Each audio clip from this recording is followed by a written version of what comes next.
விவசாய சட்ட மசோதாவை எதிர்த்து தான் போரிட்டுக் கொண்டிருந்த போது அரசை எதிர்த்து போரிட்டால் உங்களுக்கு எதிராக நடவடிக்கை எடுப்போம் என்று அருண்ஜேட்லி மிரட்டியதாக ராகுல் காந்தி தெரிவித்துள்ளார்.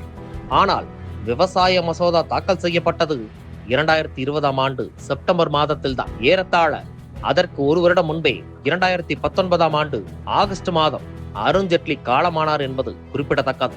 இதனைத் தொடர்ந்து ராகுல் காந்தி கூறியது முழு பொய் என ஆதாரத்துடன் நெட்டிசன்கள் சரமாரியாக தாக்கி வருகின்றனர். I remember when I was fighting the farm laws, and he's not here anymore, so really I shouldn't say it, but I will. And Arun Jaitley ji was sent to me to threaten me, and he said, you know, if you carry on down this path, opposing the government, fighting us on the farm laws, we will have to act against you. I looked at him and said, I don't think you know who you're talking to. I don't think you have an idea who you're talking to.